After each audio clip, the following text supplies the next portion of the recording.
The Kamakura period of Japan is known for being the beginning of the medieval age of Japan, and from the transition from classical to medieval, to the rise of the samurai class as the primary sort of molder of society, and the shogun as the seat of power, and the Mongolian invasions. Those are all major events.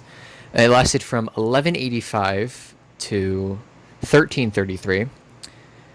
But in order to understand the beginning, I need some context of the time before the Kamakura period, the Heian period. The way the Kamakura period started was that during the Heian period, the aristocrats in the then capital of Kyoto basically just kind of ignored their responsibilities of the land they owned. Because the thing to do back then, if you were a rich person, was to basically own a bunch of land, but then pay other people to own it for you. Is basically what it meant. So all these rich aristocrats, got it that time, decided to hire a bunch of private warriors to manage their land, basically, because they were too busy making art and doing other non-family friendly things in Kyoto. So, but eventually what happened was all these warriors basically thought to themselves, hey, this aristocrat that's paying us never actually visits, so we can just kind of do whatever we want. And so that's kind of where the samurai came in. The samurai sort of began as private warriors hired by aristocrats, but they eventually banded together to create clans and families, and that's sort of where samurai came in. And the reason the Heian period fell was because these warrior families basically had enough of Kyoto's incompetence and basically took in their own hands to do whatever they wanted and to take power. And that's where the shogun came from. Now, where the Kamakura period begins is that by the end of the 1100s, there were pretty much two major families of warriors or samurai, kind of changes the definition, that were sort of the big shots, basically. They were the Minamoto and the Taira. Now, the Minamoto and the Taira were pretty much all the other warriors, all the other warrior clans sort of bowed down to them. And both of these families claim legitimacy from, they claimed to have imperial blood, so that they had bloodlines tied to the imperial family. And these two families basically fought each other for land ownership. But the current warrior family that was in control was the Fujiwara family, and the Fujiwara family was basically having difficulties trying to maintain control. And by the late 1100s, this control basically fell through. And part of this was because former emperors kept coming back and basically trying to pull up like way after they retired when no one asked. Just be like, hey, I'm the emperor now. And the Fujiwara family basically had to keep dealing with all these bozos. When finally, so the pretense of what happened was that in 1156, one of the Fujiwara leaders pretty much allied with one of the sons of the then emperor to try to take over. And in this takeover, the Fujiwara family, well, the Fujiwara leader and the son of the emperor, they hired the Minamoto leader, they enlisted the leader Yoshitomo to help them. They also enlisted Kiyomori, the leader of the Taira clan. So the Fujiwara clan hired the two other largest clans to pretty much take over the emperor. And this is how the uprising began. Now, when this uprising finished, it wasn't very stable, and there was a lot of instability from a new government taking over, and this also gave the Taira and Minamoto families sort of a taste for revolution, and it sort of shed light on the possibility of obtaining power through revolution. And so what happened was the Minamoto family in 1160 tried to take over, but their leader Yoshitomo was assassinated, which sort of stopped it. And what happened was that the Kiyomori of the Taira family took over and took over from this, and the Taira family became the ruling warrior family. But it's said that Yoshitomo's wife, he probably had many wives, was able to beg for two of her sons to be spared, and these two sons would be Yoritomo and Yoshitsune. And there's sort of a lot of legends around this. Like, there's a legend that Yoshitsune was sent to a monastery as a baby and learned how to sword fight from a goblin or something. I don't know. So while the Taira was basically settling in the capital of Kyoto, by the way, if I didn't say this yet, Kyoto was the then capital of Japan. Yoritomo, one of the sons that survived from the previous Minamoto leader, was sort of chilling out in the countryside, building power, and sort of trying to try to basically get revenge. And then in 1181, the Taira leader Kiyomori finally died, and this gave the opportunity for the Minamoto family to take over, and it was their chance basically with a weakness in power. And so what happened is in 1183, 2 years after the death of the Taira leader, the Minamoto family strikes the capital of Kyoto under the leader Yoshinaka, one of Yoritomo's cousins. So the cousin of one of the sons that survived basically helped them out taking over Kyoto. In response, the then Taira, basically, when the Minamoto attacked, they took the then emperor, which was a little kid, and just dipped. They just ran. But what happened is that a former emperor basically came and told Yoshinaka, Yoritomo's cousin, that he should betray Yoritomo and just take all of it for himself. He was the one leading the army. He led the attack. He should be the one in control. And so this sort of caused more problems. In response, Yoritomo decided to enlist his half-brother Yoshitsune, the one that was apparently trained by a goblin, to basically hunt down Yoshinaka and sort of quell this insurrection. And then Yoshitsune basically was able to basically went and took back Kyoto and killed Yoshinaka, and he fought the Taira all the way to the coast, and he won all the battles basically, and became a local folk hero. And when he chased him out to sea, the Yoshitsune built boats and chased after them into the ocean, in which many of the Taira drowned, including the then child emperor. But what happened was that this basically Yoshitsune's crusades basically made him more liked than Yoritomo. Basically, people saw Yoshitsune as a more important and more charismatic and favorable leader, and Yoritomo saw this as a threat to his leadership. And so Yoshitsune went to Kamakura. By the way, aside, the reason this period is called the Kamakura Shogunate or the Kamakura period, is because the shogunate, we'll get to that, the shogun ruled from the city of Kamakura, not Kyoto. Kamakura is like, I don't know, put it up here. It's south of modern-day Tokyo.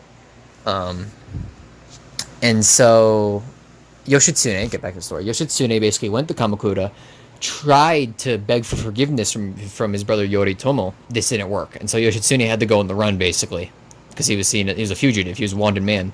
And he eventually was found, but then he decided to take his own life along with his wife and his child, rather than be killed by Yoritomo's men. Yoritomo's decision to take out Yoshitsune basically made him a very feared leader. Basically, people were scared of him because he decided to kill his own brother because he saw him as a threat. And so this sort of set the premises for the tone of the government's sort of ruling. During this big war for takeover, the Minamoto, specifically Yoritomo, basically enlisted the help of another family called the Hojo family to basically help out in the war. And what happened is that after the war, Yoritomo was indebted to the Hojo family, which meant the Hojo family was able to gain considerable power. This power really shows up when the government, or the shogunate, was finally set up. But Yoritomo wasn't able to become leader until 1192, when the then emperor died, which then Yoritomo was able to take over as the first shogun of Japan. And what he did in order to try to keep his power was that he appointed officials all throughout He basically he appointed government officials to oversee lands far away from either Kyoto, the imperial capital, or Kamakura, his capital, to sort of try to keep try to maintain his influence. Now, during the war, when Minamoto was indebted to the Hojo family, the Hojo family ended up gaining a lot of power. They ended up becoming very integral to the government and its workings. And this was only furthered by Yoritomo marrying the then Hojo leader Tokimasa. He married his daughter. And so this even furthered this bond between the two families. Now, an issue with the Hojo family is the Hojo family didn't come from an aristocratic line, which basically meant that it was very difficult for them to try to get a government position. It's kind of the Hojo family's big break, pretty much, to finally getting true power. And so the Hojo family helped Minamoto set up the government, and eventually, when a freak horse riding accident, 1199, killed Yoritomo. I don't. Kind of a crappy way to die after becoming Shogun. Apparently, there's a rumor that his brother Yoshitsune, his ghost, cursed him and caused him to die on horseback. Which, I mean, I'm not saying it did happen, but I mean, it's kind of coming. It was coming to him. I'm just saying. And so after this, the Hojo family. Well, let me back it up. There's this big struggle for power after he died, because usually when you come with big military takeovers, when the leader of the takeover dies, there's a big conflict that sort of usually ends not great. After the struggle for power, the Hojo family were the ones that eventually won out and were able to take all the power of the government. Now, during this Hojo takeover of the government, the Hojo basically wanted to make sure that they could keep power. And so what they did, they had both of Yoritomo's sons assassinated. This prevented any possible conflicts in power. And then eventually in 1203, so 4 years after Yoritomo's death, Hojo Tokimasa finally takes control. And from this point further in the video, so it's commonly known that the shogun carries real power instead of the emperor during this time. But in this specific period, the Kamakura period, it was the Hojo family of the government that had the power. I mean, the shogun did have power, but in reality, it was the Hojo family running stuff. They were the true leaders of Japan. Basically, the shogun basically just told the Hojo family to just do everything, basically. And the shogun just screwed off to go, I don't know what shoguns do, play lacrosse? I don't know, whatever people do. Golf? I don't know. So the Hojo family was the one pretty much running the whole thing from this point forward in this period of Japan. The Hojo family was the ones in power. They were making all the decisions. They were doing everything. Now, the reason the Hojo family didn't just take the shogunate was because, like I said earlier, the Hojo family didn't have a very high social status. And so because of this, because you realize back in this time, this is also true in China and Korea. So this is an East Asian sort of idea, is that wealth is irrespective of social class. So you can be rich, but you could still be worse than a peasant, basically. Or you could be poor, but you'd still be aristocrat, which, even though that's very rare. Like, for instance, in East Asia in this time, merchants and traders were pretty much seen as the lowest social class because even though they might have been rich, they didn't create anything themselves. They just sold other people's stuff. And so merchants and traders were pretty much seen as the lowest on the social ladder. And it'd be like that until the 1600s in Japan. But anyway, the Hojo family wasn't a very high-level family, and so they couldn't take over shogun. And so what they did, they created a position called shiken, which roughly translates to regent. And basically it was just the position that the leader of the Hojo family, and therefore the, leader of Japan basically had at the time. So the shiken was the true position of power and leadership in Japan. And this position was hereditary, and it was held by the Hojo family for the entire period. And like I said, the Hojo family basically sort of insinuated all parts of the government. They insinuated the shogunate at Kamakura. They got into the imperial court in Kyoto, and so pretty much in the end, the Hojo family chose who became shogun and who became emperor.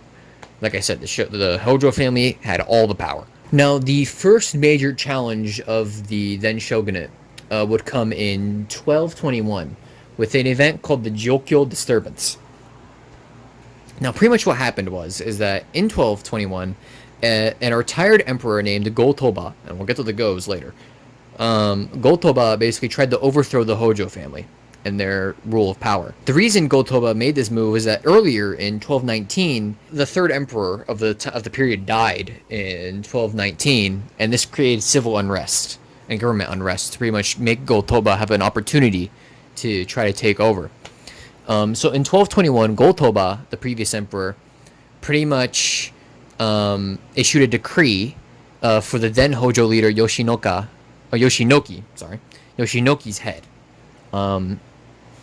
And so in response, Yoshinoki sent his son, Yasutoki, or Yastoki? Yastoki, to lead an army to go ahead and suppress the rebellion in Kyoto. So this ended up leading Yasunoki's army in Kyoto to basically get rid of the then emperor named Chukyo Tenno, and basically, and also caused the former emperors Go-Toba and Junoku Tenno. Basically, those two emperors, the emperor that started the uprising and another previous emperor, were exiled to an island off the coast. And in response, the shogunate decided to make Go Horikawa the emperor, and this event caused the shogunate to have a permanent army in Kyoto in case this ever happened again. So from this point on, the imperial capital of Kyoto had a permanent shogun army in it at all times. And after this, the government basically decided to give all the land of all the people they disposed and all the rebels to loyal servants of the government. And so this made the government's reputation with the people go up because it gave a bunch of people land and wealth that didn't have it before. And these would be the largest sort of events until the Mongol invasions. But before that, something I would like to talk about is some of the general social statuses and social norms of the time. So, like I said earlier with the hierarchy, merchants and traders were at the low. Now, there was some trade with China at this time, with the then Song dynasty. But this would end once the Mongol invasions coming up happens, because, well, they tried to kill them. But there was some trade. Mainly, the Japanese traded art and swords and other sort of artisanal goods for goods like silk, gold, things like that. That's sort of what the main trade was, and it ended up making a Song dynasty era coin actually very common in Japan, and would be one of the most common forms of currency in Japan for a pretty long time actually. But it was also important though at this time, currency wasn't really that official. Most trade was still done through bartering at this time, or IOUs, or land was what most transactions were conducted in at this time. Now, the next largest event of the period would be the Mongol invasions. Now, the Mongol invasions, so there were two attempted invasions of Japan. And basically these happened after the then Mongol leader Kublai Khan, basically, after he was able to take over China, he set his sights on Japan, well, and Korea as well, but he set his sights on Japan, and pretty much thought that that was his next target, pretty much. And so, in 1268, the Kublai Khan sent a letter to the King of Japan, pretty much demanding that Japan pay tribute to the Chinese government. But Japan ignored all of these. Japan just didn't care.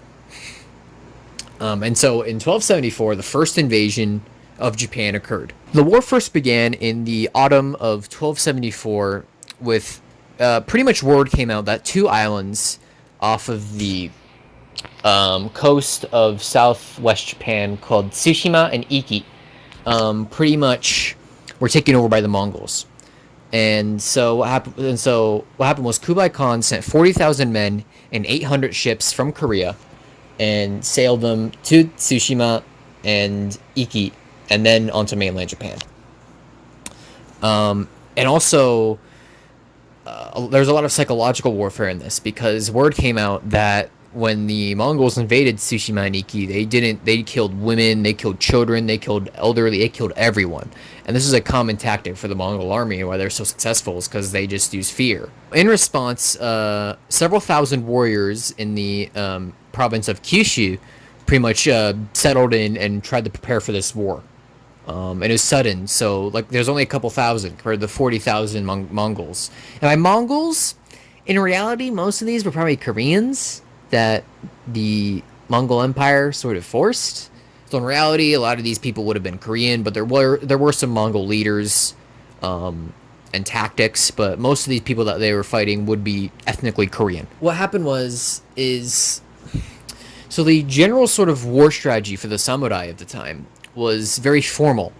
And so a common battle initiation was pretty much a whistling arrow would have been fired, and the samurai would have basically ran into battle, and they would proclaim their rank and their family and all this, pretty much looking for someone to 1v1. That was sort of the battle of the time, pretty much 1v1s between skilled warriors. Now, the Mongols didn't really care about this, and so the Mongols attacked in groups. And so this sort of surprised the Japanese, and this sort of complicated the war. On November 18th of that year, the Mongols arrived in Hakata Bay in Kyushu, and they pulled up, they lowered anchor, and then the next day on the 19th, they decided to attack. But on the night of the 19th, a giant storm came in and wiped out all the Mongols. This was very fortunate for the Japanese, and this caused pretty much the entire Mongol invasion to get called off, and whatever survived went back to Korea. So in response to this failure, the next year, in 1275, Kublai demanded again for Japan to pay tribute, and Japan again ignored it. But this time, the Japan basically was prepared for another battle, and so on the western coast of Japan, they set up defenses, and in Hakata Bay, where the previous attack, where the main previous attack force came, they set up a giant defensive wall around the entire bay to sort of prepare for another invasion, which ended up being useful because in 1281 the second invasion occurred. In this second invasion, there were actually two separate armies that were sent to Japan. There was one of 40,000, consisting of Chinese, Korean, and Mongols. Or Mongolians. Mongols is a little rude. But so 40,000 Chinese, Korean, and Mongolian warriors left Korea on 900 ships. And then the second force of 100,000, mostly Mongolians, left South China with 3,500 ships. And so the Kublai wasn't messing around this time. By June 23rd of that year, the Korean fleet from Korea made it to the shore. But during the night, what the samurai did the Mongol ships sort of came near the shore, anchored, and then prepared to land. During the night after they arrived, a bunch of samurai in small groups basically got onto pre-made boats, and they swam out to the ships, or rowed rather. They rowed out to the ships, and they pretty much during the night they boarded them.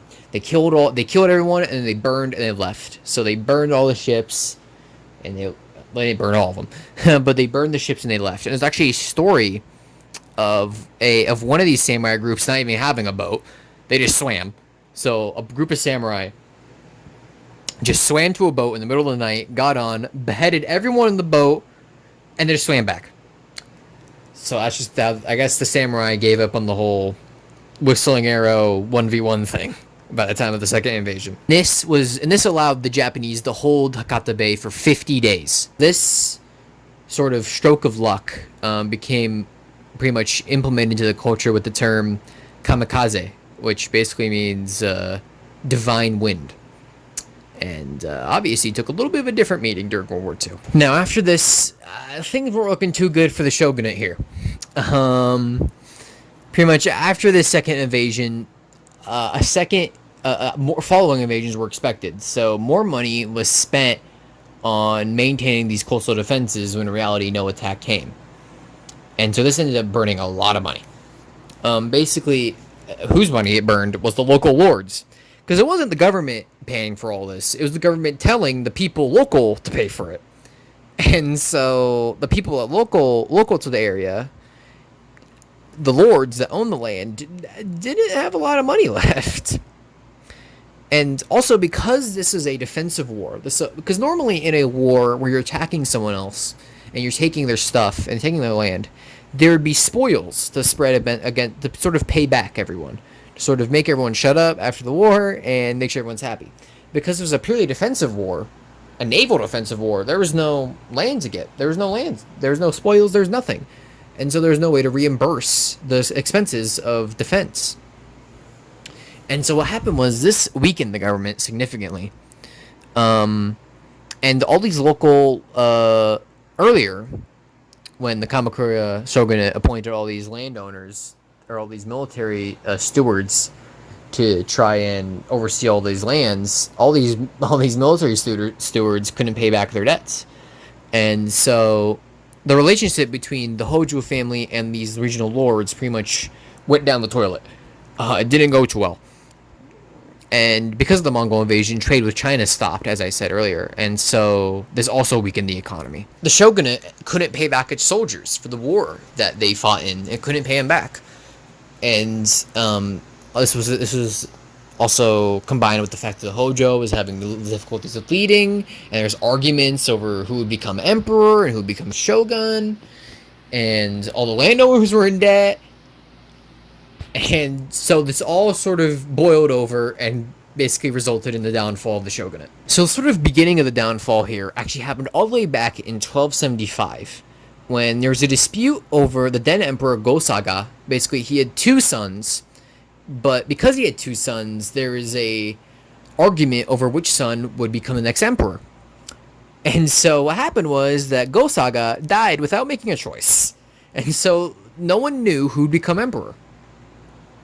And so what happened is that a compromise was made to where there'd be two lines of succession. There'd be a junior line and a senior line. And the senior line would be in northern Kyoto in the Imperial Palace, and the junior line would be in a separate administration building in southern Kyoto. And this ended up creating issues when in 1318, Takaharu of the junior line pretty much ignored. Because the compromise that made was that so the emperor would change between the senior and the junior every time.